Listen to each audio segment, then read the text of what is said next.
wonder, what would you do if a loved one was experiencing delusions? Would you give them a wake-up call, or would you consider seeking professional help at a mental health facility? If you have any better suggestions, please share them in the comments below. I'm searching for ways to support family members dealing with drug addiction and paranoia, specifically in the case of Meghan Markle. Can you believe it? She once believed she was the true Queen of England, accusing the royal family and the people of Britain of discrimination based on her skin color, which led her to thoughts of suicide. Let's delve into the details in this video. Hello friends, welcome back to the King YouTube channel. Regarding Meghan Markle, even if she endured difficult experiences, I'd argue it's justified. After all, considering her disgraceful behavior, nothing seems too harsh. At the end of the day, we're all just human beings, and I don't harbor hatred towards those around me. But honestly, I find it incredibly challenging not to feel animosity towards Meghan Markle at times. And why is that? I consider myself a reasonable person. However, there are many others who share my sentiments, especially in Britain. Just look at Meghan Markle's journey from her questionable past to seducing Harry and entering the royal family. Now, her true intentions have come to light, and she seems determined to become the Queen of England by any means necessary. She attempted to tarnish the royal family's reputation by claiming they discriminated against her due to her skin color. While Meghan Markle herself appears to be discriminatory, it's clear she's biracial, so discussing her racial background isn't inherently racist. Meghan's refusal to acknowledge her biracial heritage only perpetuates racism. But I suppose individuals like Meghan serve as reminders of what not to become. Meghan, the daughter of Doria Ragland, who is a Black woman with an African American mother and a Caucasian father, is biracial. However, she has made efforts to conceal her heritage for a portion of her life. Despite being raised by a Black mother in a predominantly Black neighborhood in LA, Meghan has strived to assimilate into a predominantly white lifestyle, surrounding herself with white friends and romantic partners. Notably, Meghan has never been romantically involved with or married to a Black man. These actions are indicative of someone making deliberate attempts to alter their physical appearance and identity. Meghan has been observed straightening her hair and using makeup to alter her skin tone, all in efforts to conceal her racial background. So, is it any surprise that many people worldwide initially assumed Meghan was white and not biracial? She has actively tried to distance herself from her past, constantly seeking a brighter future.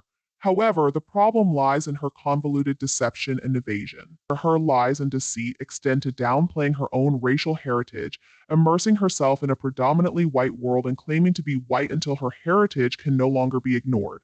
So why does Meghan downplay her Black heritage to such an extent? Is it due to embarrassment or shame? Interestingly, she's quick to play the race card and identify as a Black woman whenever it suits her agenda. A prime example of this is when Meghan introduced herself as a woman of color to a group of teens in Cape Town during her visit to South Africa. There are numerous examples that highlight Meghan's inconsistency in how she views her Black heritage. At times, she appears proud of it, while at other times, she seems ashamed. It's evident even to casual observers. Come on, give me a break.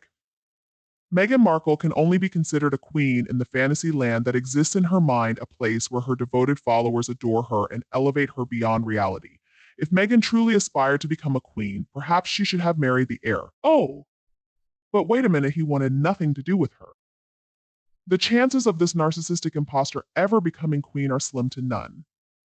Perhaps she can try her luck at being the Queen of Mars, considering she shares a similar orange glow, right? According to royal author Tom Bower, Meghan's aspirations to wear a crown simply don't align with reality.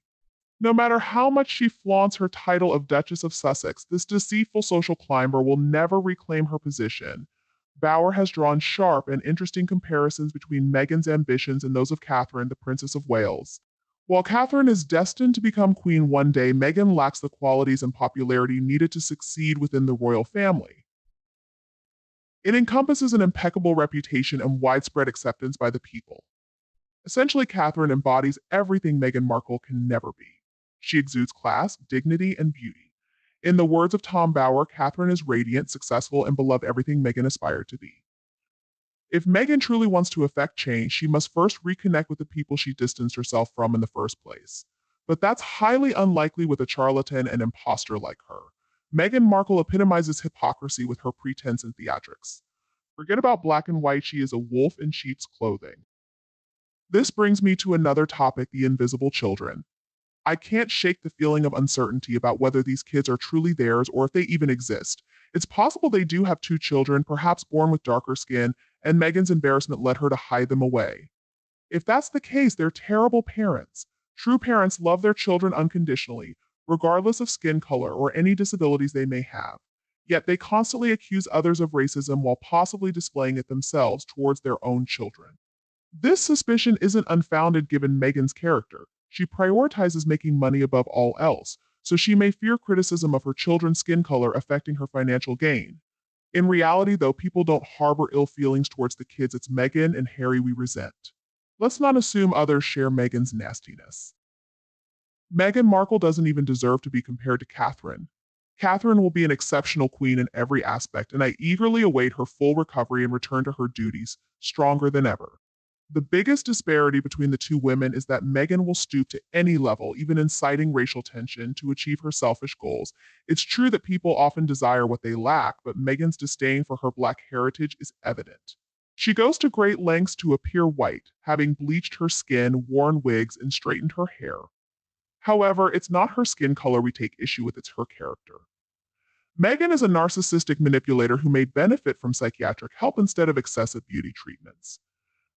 By disrespecting her own origins and abandoning her father without a visit, she proves herself to be a disgraceful and pitiful excuse for a human being. Meghan also disparaged the entire UK, claiming she never faced racism until she moved there. This statement understandably angered many Brits.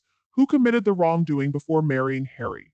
Brits didn't even know who Meghan was, she was simply a divorced American actress. When she and Harry announced their relationship, Brits welcomed her warmly. Yet she repaid this kindness with betrayal, stirring chaos and causing problems within the royal family. This behavior persisted for years. The widespread resentment towards her is not unfounded. While it might be normal for one person to dislike something, if an entire country harbors disdain, it's indicative of a larger issue. It's crucial to take responsibility for our own problems rather than placing blame on others, as Harry and Meghan often do. We must reflect on our own actions and consider if we played a role in our difficulties. Meghan should ask herself why she endured those challenging experiences. Could she have contributed to them? In this world, we only have one life, and the legacy we leave behind is significant. Meghan needs to contemplate what she wants people to remember her for: a narcissistic individual or a compassionate humanitarian, the persona she portrays. Personally, I believe that death is not the end. I am convinced that the afterlife will hold us accountable for our actions on earth, whether through punishment or reward. What are your thoughts on my perspective? Do you agree with the insights and analysis provided? Feel free to share your comments below. Don't forget to support us by liking, sharing, and subscribing to the channel.